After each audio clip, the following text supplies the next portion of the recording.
scrapes and bruises on their hands and knees, and potentially a broken arm or leg. They would not have a handprint bruise on their upper arm or belt-shaped welts on the back of their legs. These guidelines aren't foolproof, especially with accident-prone children. Look for patterns of unexplained. So I think the first thing you would want to do is start building right away.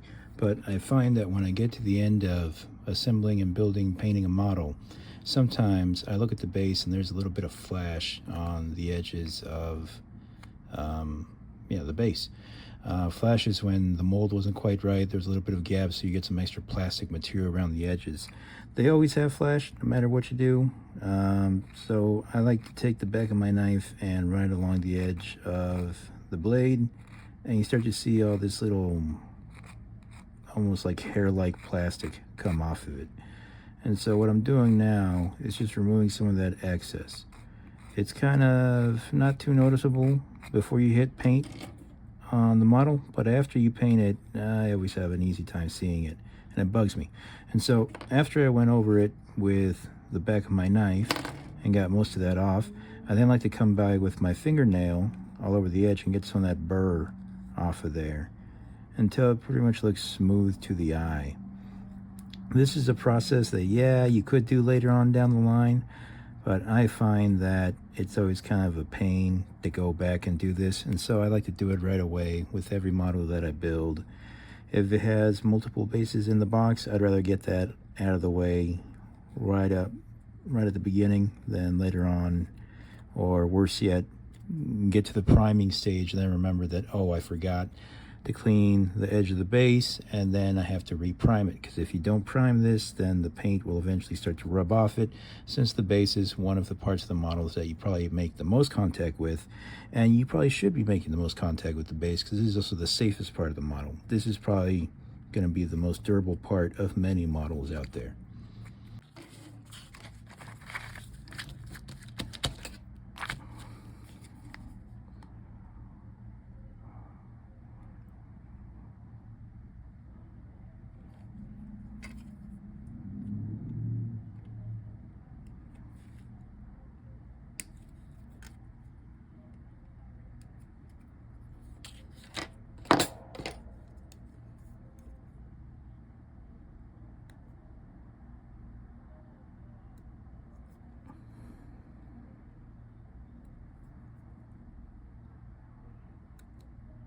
Please remember to practice good blade safety. Probably not a good idea to cut towards yourself, but honestly, I don't know how to do it otherwise. But still, I would advise you to look into getting a safer tool, especially if you're letting your kids get into model building. There's that Games Workshop mold line remover. It's a blunt instrument. It doesn't actually have a cutting edge to it, and it's way safer for removing these hairlines than using a knife. I'd like to tell you that I've been doing this since I was 9 years old, and I have experience, and I know how to use the hobby blade, but every now and then I still cut myself. It still happens. So for younger modelers, better safe than sorry. Get them the tool that they need for the job.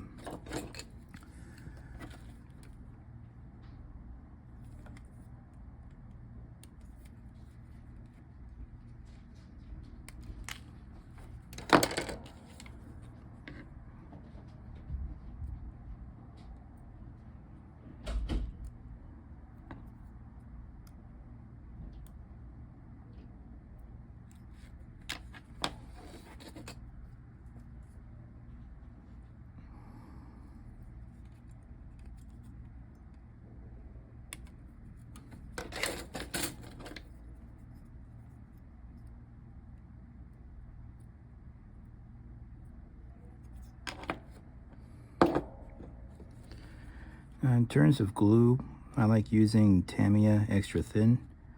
The way it works is it relies on capillary action to make the glue go into the little joints that you get. Like for example, here this boot fits on with just pressure and friction, keeps it in. And so now all I have to do is take my Tamiya extra thin and touch it to the joint, which actually I'm having a hard time seeing. Oh, there it is. Touch it to the joint, doesn't take a lot of glue, and that will be locked in. Now, while the glue is pretty quick because it's solvent-based, and actually that brings up another point, this is solvent-based glue, so you never want to use it inside without ventilation. I have a window open right here next to me. And honestly, I do have a fan. It's a good idea to put a fan in front of the window to get the air moving more if it's a pretty calm day out there. You really don't want to breathe this stuff in over a long period of time. It's not that I've ever had it make me feel lightheaded or anything like that, but it's a solvent. You're breathing it in, and long term, that can't be good for you. I have noticed, though, that if I'm ever doing like a marathon build day, probably towards the latter part of the day, I will get a little bit of a migraine, and that's clearly a sign that the solvent's getting to you. So, and that's even with open window and ventilation. Enough of the fume hangs out around you. Eventually you start breathing it in. So for younger modelers, I kind of would not recommend this stuff. I would rather have them stick to low odor, thicker, slower glues. But if you're an old man, you know what you're doing. Use the good stuff. Alright, number 4.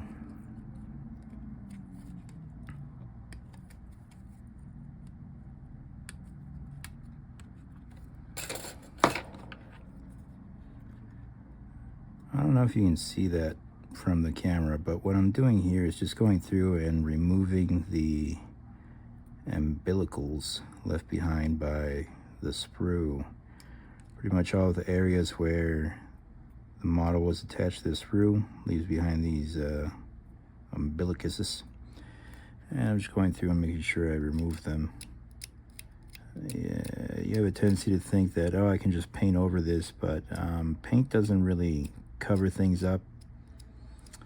In terms of mistakes, doesn't really cover mistakes so much as it does highlight them, I found. Now, I do believe that if you put enough paint on there, then yeah, and you'll cover it up just like a hole in the drywall or, plaster. But I think it's better to just do a good job and get a predictable result than try to cut corners and then have to go back and fine-tune it just because you didn't want to take a little extra time to run the hobby blade over the excess plastic. All right, on this one, I think I want to come underneath it and get a little more glue down there. There's going to be a lot of pressure on this joint because this is one of those models where only one part of the model makes contact with the base, and that's just this leg. So all of him, every time you pick him up, it's going to be coming down through this joint, so you want this whole chain here to be super strong. All right, that's it. Part 4 done. Let's see, part 5.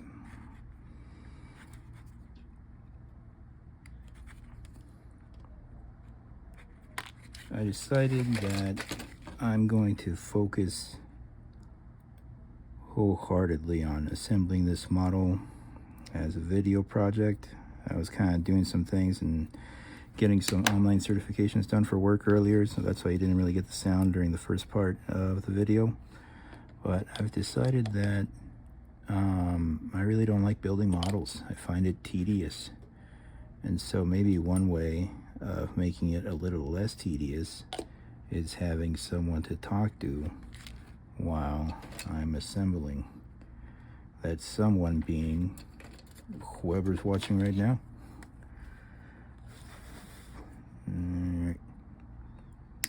Of course, now that I've breathed that thought into existence, I'm not sure if I have enough to say to fill the whole time. But we'll try. And okay. And try to flip it this way and this way. If the blade has to come off the model, it comes onto my fingernail and not my skin. Because while the cuts that you might sustain making models are typically not that big, you do often have to stop and get a little band-aid on or run it under some water.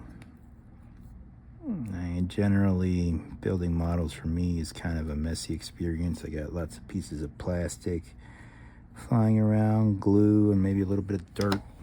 And you don't want that getting into a cut. So, better to avoid them altogether. Alright. That's a pretty clever joint. Yeah, that's one thing I like about Games Workshop models is you just can't beat this level of engineering.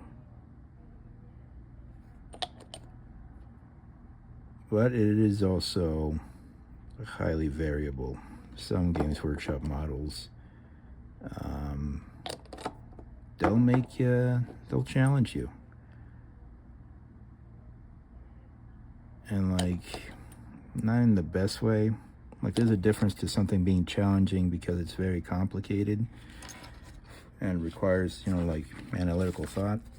And then there's models being challenging because the joints were just engineered so bananas weirdly that you have to test fit the pieces before you finally find which way the designer intended for you to assemble it. And so you hope for challenging in a good way, not challenging in a bad way, which I guess is just a way of saying you want it to be an interesting, not tedious process. That's probably a challenge in of itself.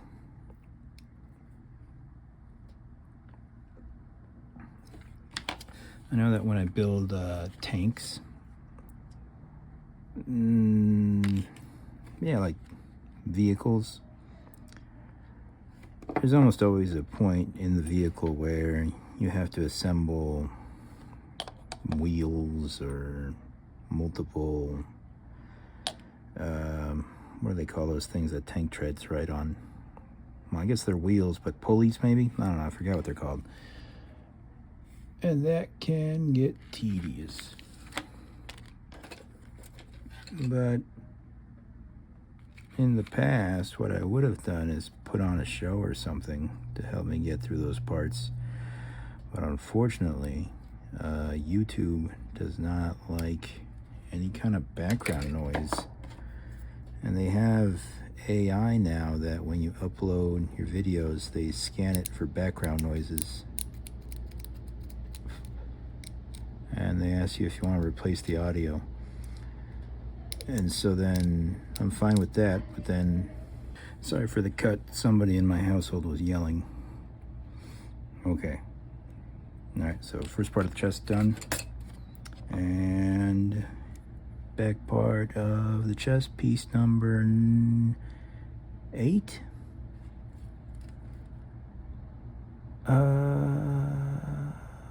Did I cut the wrong piece? No, that's 9, right? 9. Okay, that's 6. Okay, looks like piece number 8 is not labeled. Or was this over here? Okay, so this is... Okay, the numbers are backwards on this one. There we go. So I think this is actually piece 8. I think that's this one, right? Is that where I got it from? I'm not sure. But this is definitely piece number 9 over here. They flip-flop the numbers around, which happens from time to time.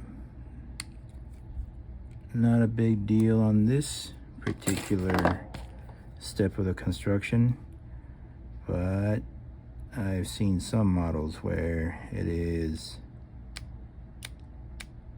a major inconvenience that the parts were labeled incorrectly. Typically on larger models, you really don't want something like that going wrong because it really sets you back. And to try to figure out by sight what the correct piece is. Yeah, like on these single personnel miniatures, I don't think it's too big of a deal. Typically, you can more or less tell where things are supposed to be going. But on like vehicles, where the pieces are a little more abstract, that can make things a little less enjoyable. All right, so then this joint, there is a, what is this, a tenon? Tenon, mortise and tenon? I think it's a tenon. Can you see it? Barely sticks out there. And so this is one of those where you can dry fit. Hold on. Dry fit. Okay, he's more or less sitting there. It is a really awkward spot to hold it from. Like, I don't even know how to explain this.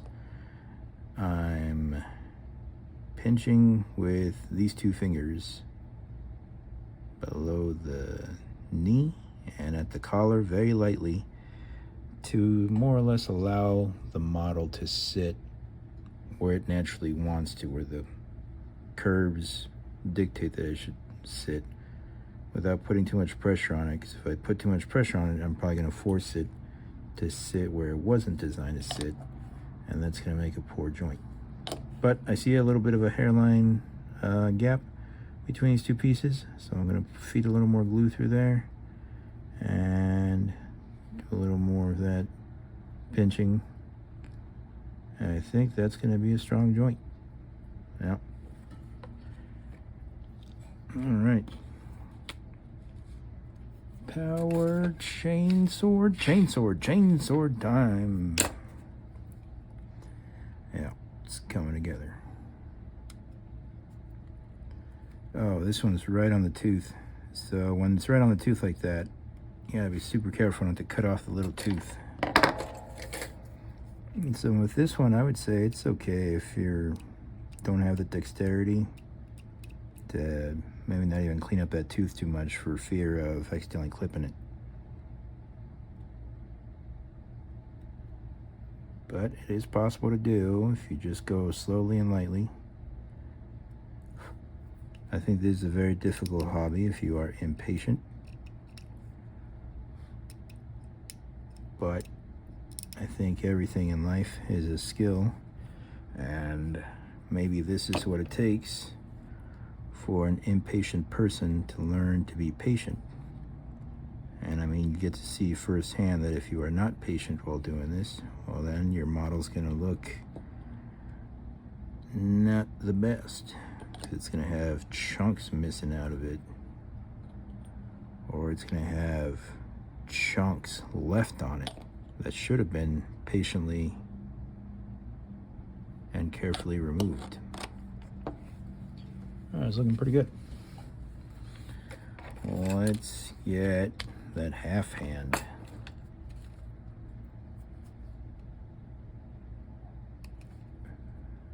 Nice. See, just a little bit of material, just light pressure, and that's it. That's all the cleanup that one needed. Let's get it on. I'm gonna put glue between the thumb and the palm. I should probably cut my fingernails because they probably look pretty gross on the camera. Alright. Next, the cloak. Cloak or cape? What do we prefer? Cloak or cape? Now, this one has a lot of contact points for a cloak, for a large piece too. Okay, right here, definitely worthwhile to skin this off, scrape it, because otherwise you're gonna have a seam line on your cloak, and that's what makes it look more like a toy and less like a model. And then right here, for whatever reason, the plastic dug into the model instead of leaving an umbilical out this way. So I'm just going to help it a little bit by scraping down into the hole, make it a little less noticeable. And there are some holes in the cloak, so it's not important to wear this out completely, because then I would have a major dent in the cloak.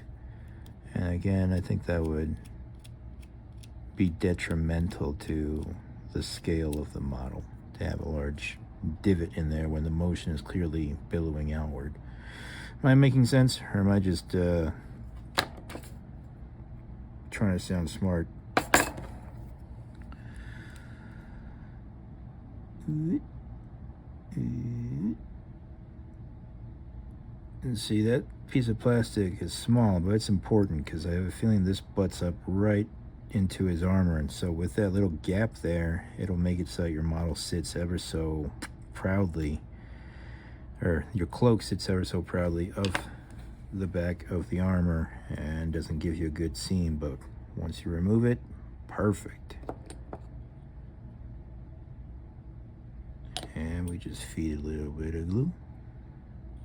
Keep a little bit of pressure because it's a larger piece. So when it's a larger piece, I try to keep a little more pressure on the piece until I feel like it gets dried off, which doesn't take more than about 20-30 seconds.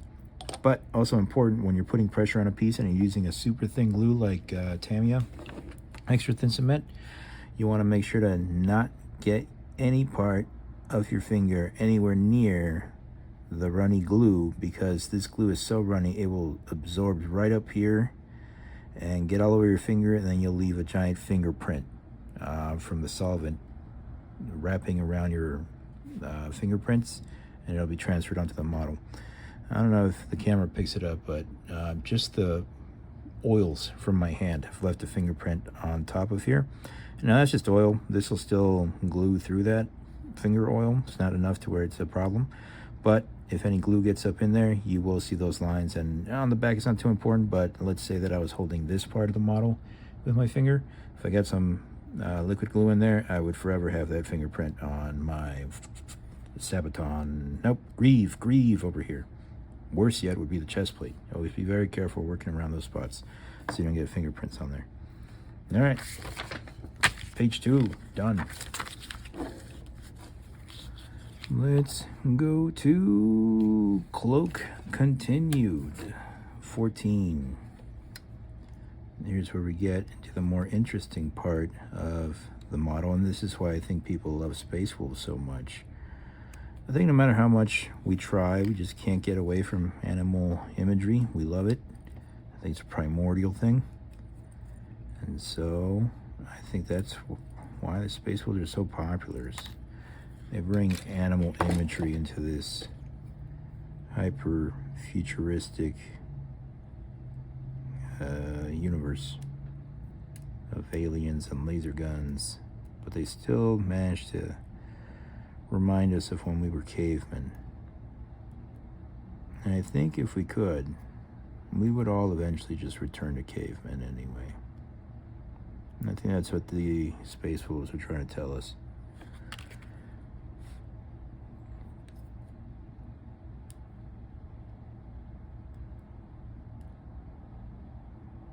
Ooh, gotta be real careful with this part, because if I go too far this way, I will cut the fangs off of the wolf's maw. And I don't want to have a toothless wolf. Same thing up here. If I cut too far this way, I will cut off the ear. So I'm going to try to cut away from the ear,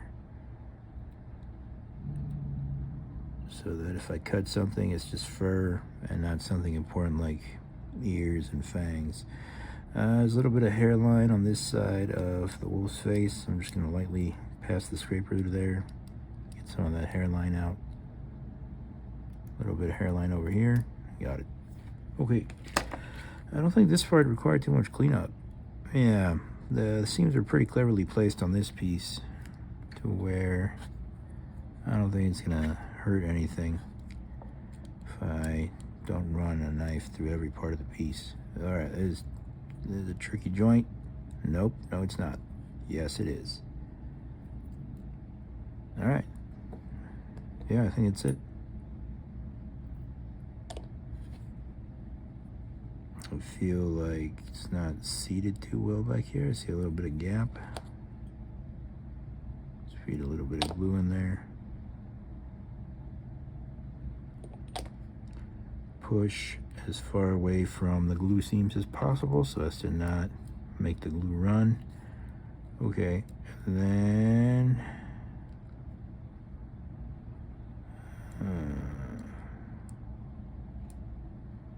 yeah, I'm getting a lot of space up through here.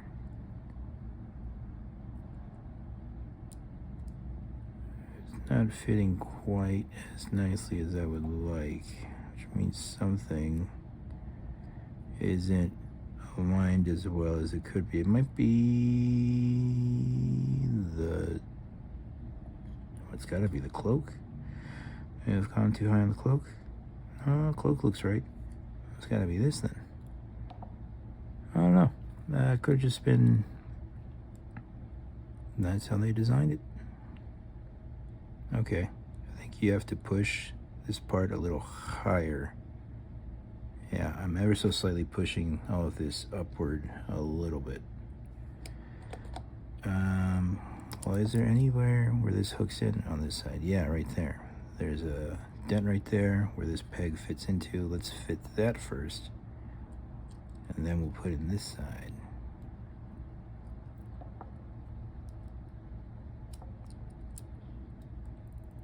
Yeah, this one's tricky. Okay, right there. Okay, yeah, this part floats a lot more than I expected it to. Might have to tilt the model this way. Yeah, this is gonna be a tough part. All right, so I'm gonna feed some glue down this way.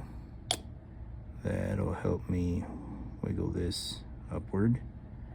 And then I can put in some glue right down in here.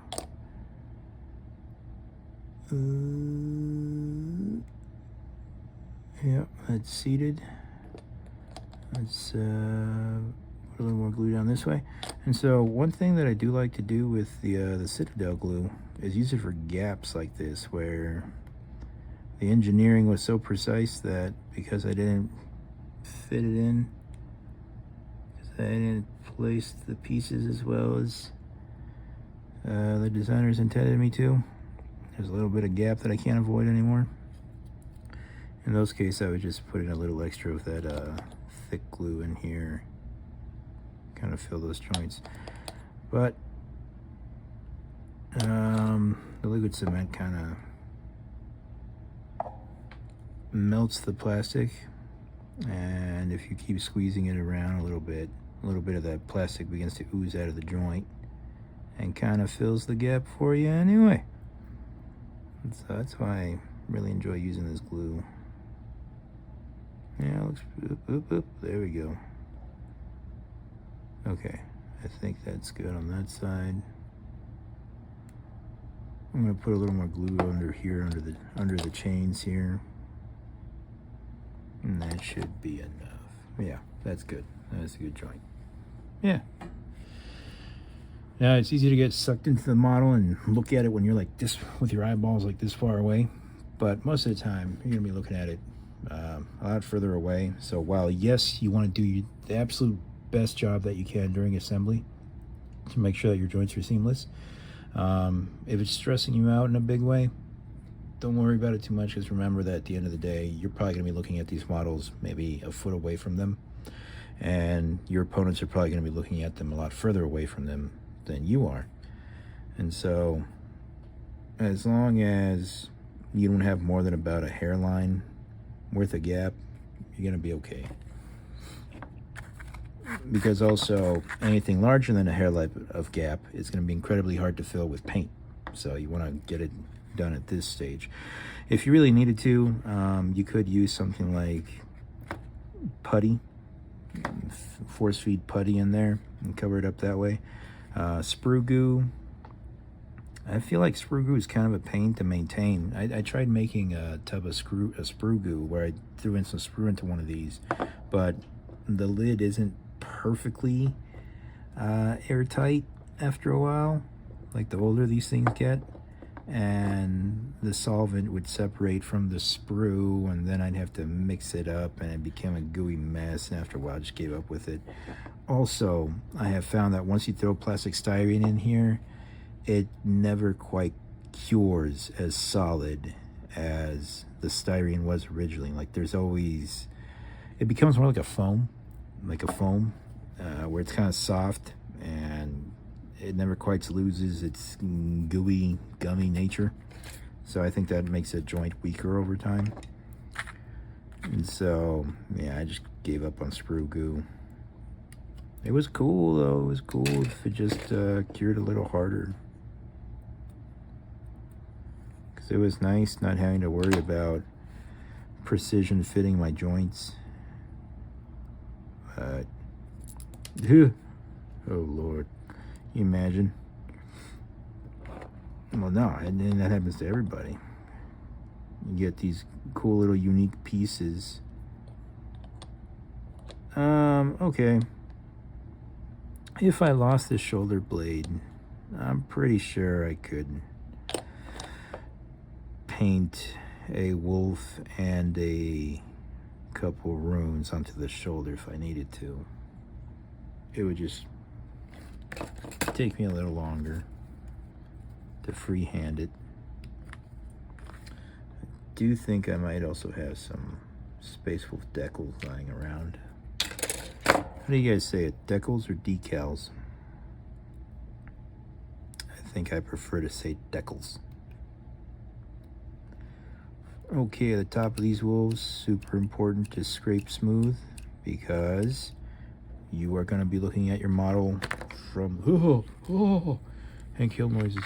You're looking at the model from this angle most of the time, so you're going to be seeing the tops of the power pack a lot. And nothing destroys your immersion faster than visible seam lines, I think. I don't know. Is there something that ruins immersion faster? I mean, besides like a really poor paint job. Oh, I got an umbilicus down here that I didn't see. Okay, this is a tough one to get with the clippers, so I'm gonna have to come in with the hobby knife gently, a little bit at a time, so as to not cut oneself. And that should fit now. Yeah, it doesn't give you a satisfying click when you put the pack on. Some models do, but as long as, see, I've got a little bit of a pinch going on there. Not a hard pinch, because models are fragile. But I got a little bit of a pinch going there, and it's more or less staying where it's at. So that's how I know that I've seated it correctly, allegedly. And then when viewed from the back, it more or less looks level. When viewed from the front of the chest, it more or less looks level. Might need a little encouragement that way. Yeah, I really got to clip my fingernails before I get to the paint process. Then once I get to the paint, if my fingernails are long and I get paint underneath them, people are going to think my fingernails are dirty. I don't want people saying that I got dirty fingernails. Like, there he goes, the guy with the doo-doo fingernails. Okay, this power pack's moving around a lot, but I'm gonna hold it where I feel like it's the most stable.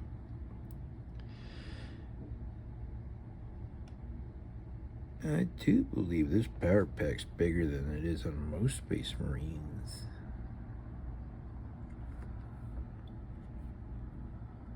Alright, I think it's time for les pièces de résistance. Oh, that's not the final part. Did I miss a piece? I think I missed a piece. Yeah, I missed this whole part of the cloak. Wow. Okay. Incredible. Can't believe I forgot like 10% of the cloak. Well, that is the cool thing about hobbies like this, is that they make you think, they help you expose your weak points, and I think we're better off for it. It keeps you humble. Hey.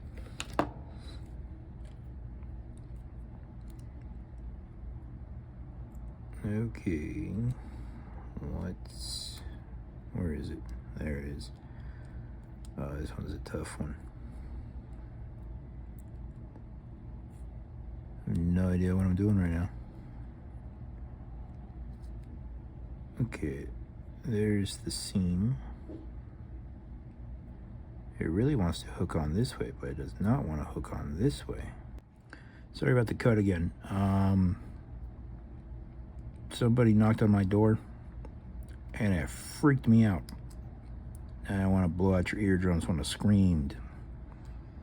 I swear that's why I cut it, and not because I had to go look up a few videos to see what I was doing wrong. Okay, but yeah, it's just a funky joint. Here it is at the bottom. I'm actually squeezing pretty hard on this part, and it's still wanting to bounce back. I definitely did not fit the cloak on as well as I could have, and so now I'm having these fitment problems. But with the right application of solvent glue, we can get this figured out. So now I'm just going to fit solvent glue into the joint and sort of train the plastic to be here.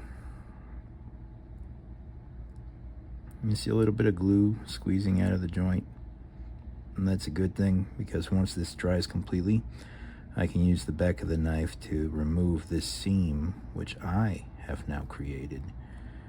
Alright, I'm gonna have to glue this part up here where the holster is, because that's giving me some resistance. And it doesn't really take a lot for a piece to be misaligned for it to then just give you a hard time on every other part of the model. Alright, see a little bit of glue squeezing out of the seam there? That's gonna help us cover up, well, not cover up, but fix this mistake. But I am now gonna have to squeeze this model pretty hard. Anytime you have to squeeze a piece down hard like this, you want to try to be very mindful of only grabbing onto the hardest parts of the models. So the thickest parts, the legs, torso, arms, in this case this rear cloak here. Want to watch out for anything that might snap, like these little tubes, these nails, you know, these claws. You definitely don't want to hold on to a weapon in any way. Want to avoid the fingers, because all those little things will break right off if you put too much pressure on them. All right, let's see if we can feed a little glue to the top side, and that'll help it stay in place. Now you don't want to start feeding too much glue, because that will soften the joint and reopen it. We don't want that.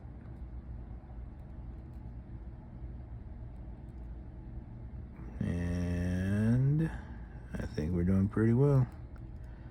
All right, I'm gonna pause here, take a lunch break, and I'll be back to scrape this off and keep going. And hopefully by the time I get back from lunch, this is nice and dry. Well, actually, I don't think it dries. I think with solvent-based stuff, it cures, not dries. It cures. All right, so far so good. Last thing we gotta do is to glue on the head, but first we're going to try to fix this cloaked joint here. From the top though, looks fine. I can't tell there's anything wrong from the top. From the bottom, there's that seam. That is the telltale evidence that something went wrong up here with our cloak. I don't know what it could have been. Could have been the torso alignment issue that we had. And this looks like a pretty good torso alignment, but it might just be ever so too rotated to the left. And so that's why I'm having these fitment issues. I think this piece could have benefited from maybe one more point of registration. You know how I had that peg in the back? I think I could have used another little peg up here in the front, or maybe a V cut so that the torso would settle in more precisely. Actually, let's look at the picture. Let's see, this bolt is slightly to the right of this diamond. On mine, yeah, I mean, it more or less looks like it's in the right spot. But this stuff doesn't have to be off by a lot to let an issue compound. Okay, I'll be back from lunch in a bit. Okay, I'm back after lunch and a whole day, actually. After I had lunch yesterday, I don't know, had some other things to do, and the project got pushed on to the next day. So here we are, new day, new me. Let me check that I got everything off the sprue. Yep, got everything off the sprue. And I wouldn't throw that away just yet until after you're sure that the model is completely assembled, because recently I finished priming a Lionel Johnson, only to find out that I had forgotten to glue on the back of his scabbard. And it's a part that's easy to hide. It shows up, and it doesn't really show up when you look at it from straight on. You kind of have to move the model around to see that it's missing the back of its scabbard. But because of that, yeah, I just don't feel excited about finishing the model anymore. It's already primed. It's already like 70% of the way painted, and it's missing a scabbard. It's not noticeable, but I know it's there, so it's just going to bum me out forever. So to avoid all that, don't throw away your sprues until after the model is completely assembled and you've had a good look over it to make sure that there's no missing parts. Because when I put together that Lion, I thought I was done, but at that time I was moving houses, and so the project got stopped halfway through. And when I resumed the project, I picked up on a step that was beyond the step that I left off on, if that makes sense. And so that little piece of the scabbard's probably still on the sprue, somewhere in the trash, gone forever. Now you could remake the part out of green stuff, but honestly, I don't believe in green stuff in a big way. It always comes unglued or unstuck, undone. And so I'd rather avoid using green stuff parts as much as possible. I also don't like using super glue anymore. You know, the fume is very harmful, and over time, anything that isn't a chemical bond, I see super glue as more of a mechanical bond. It's going to come loose, it's going to come off, it's going to fall off eventually. So I'd rather just not do it. I'm building models for posterity, or the long haul. I want my models to last as long as reasonably possible. You know, as long as you keep them in a good case, as long as you're not too rough on them. I've seen models that are over 20 years old out there in the wild. Not the metal ones, the plastic ones. All right. That's it. Ragnar. Ooh, kind of blurry mane. There you go. Ragnar Blackmane, all done up. And now, because we've waited since yesterday for that joint to dry, I think today it's safe to go back through and give it a little scrape starting from the bottom. Smooth this out. If you had a file, that might be a better thing to use, or if you have that Games Workshop mold line remover, that's probably also a better tool for this task here. But today I just have the back of my hobby blade, and you know, it's doing a good enough job.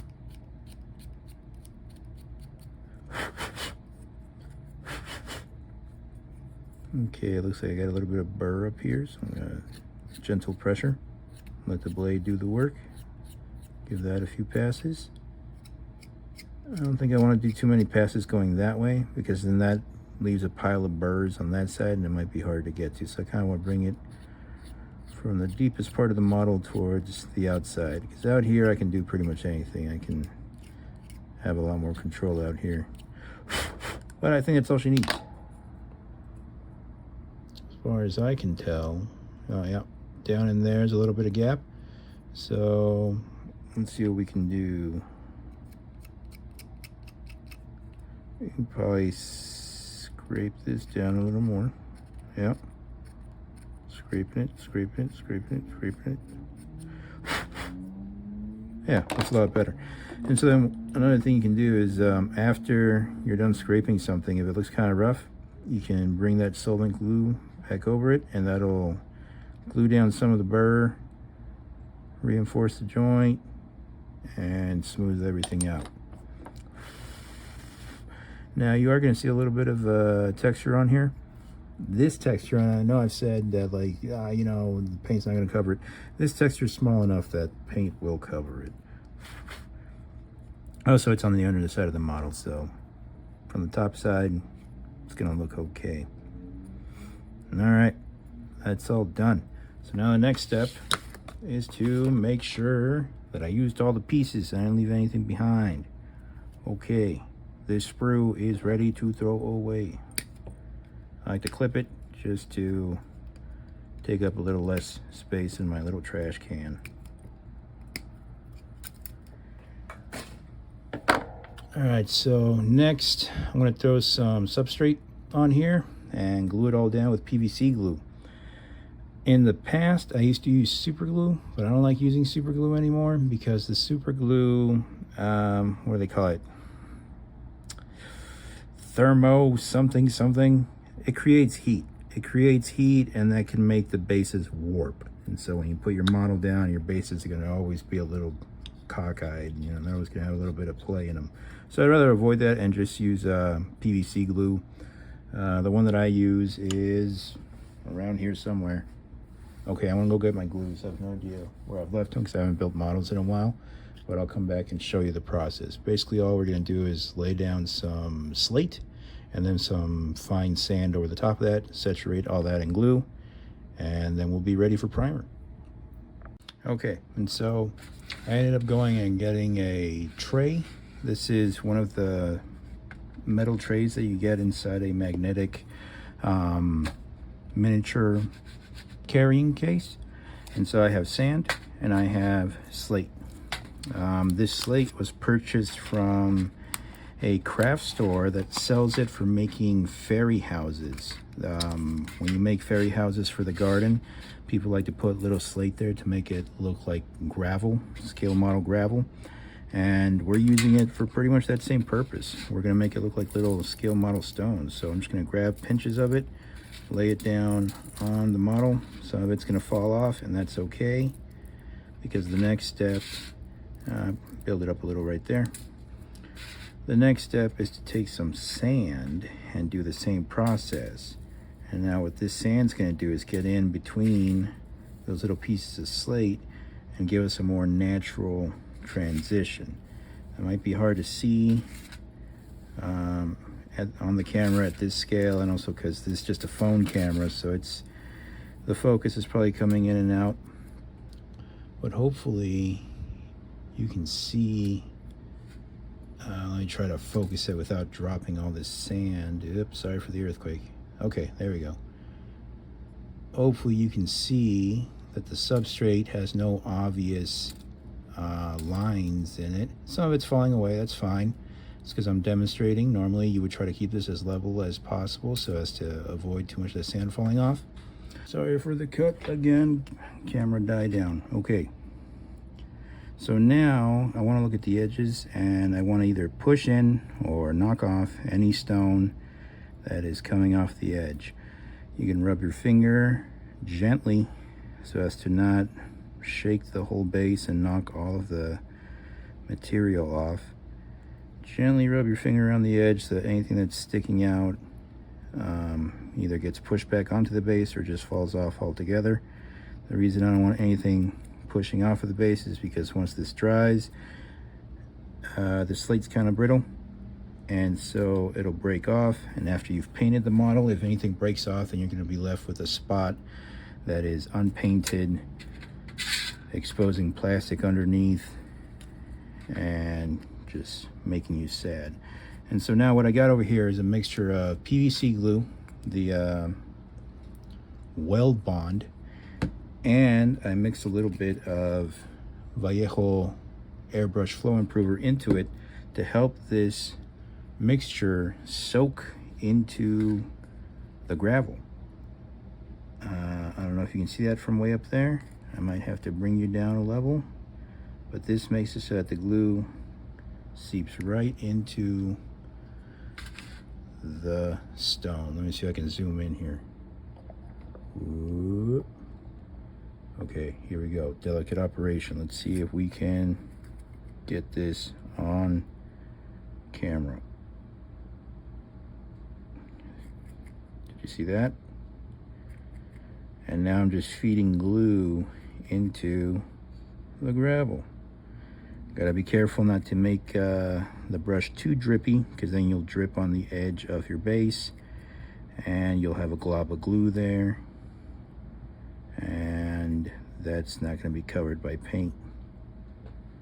So let me zoom back out. Ooh. Zoom back out, and I'm maybe not that far out. So one technique you can use before you put the brush onto the model is to let the first drop come off of it like that. Let the first drop come off, and now you have a good fair time before the second drop comes out, and you can get to the model fast enough. Yep, see, didn't wait for it. Wait for it. Boom. And so now I was impatient and I got a drop of paint on the base. What can I do? I can get a piece of paper towel, come through here very gently, wipe it, and we're good again. All right, so now I gotta very carefully spin the model around, try not to touch any of the substrate, and let's put a little bit of glue back here. Drop.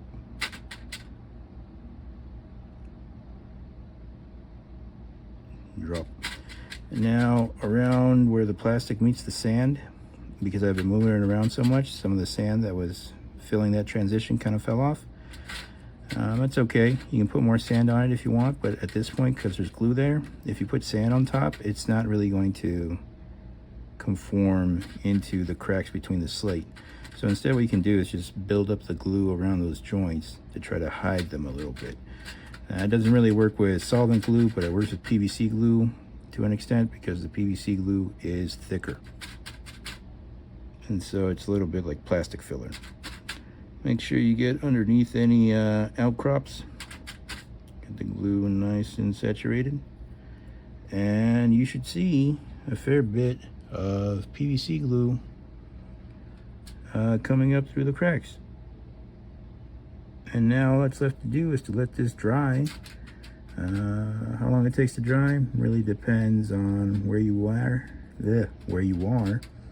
because in a drier climate, it's going to dry a lot faster. In a more humid environment, it's going to take longer to dry. But generally, this should be dry in about a day. Typically at this point, I'll let the model sit overnight to make sure it's super dry and solid, cured. In the meantime, I'll start thinking about paints. I'll start thinking about any kind of special treatments I want to give the model. I start looking up pictures of other people that have painted Ragnar Blackmane. Maybe they did a white cloak instead of a timber wolf cloak. Now is a good time to do any last minute research before you get to the painting stage. And now all that's left to do is clean up. And because we used a little tray here, it's really easy to collect this sand and put it back into my sand jar. Some little bits of slate are going to come along with it. That's fine. Or I can just throw it outside. It's just sand and slate. It's natural materials. It's not going to hurt anything or anybody. Well, unless you get it in your eye, right? So Be careful with that. Always use eye protection. Alright, I'll see you when it's time to paint Ragnar Blackmane. Woo-hoo.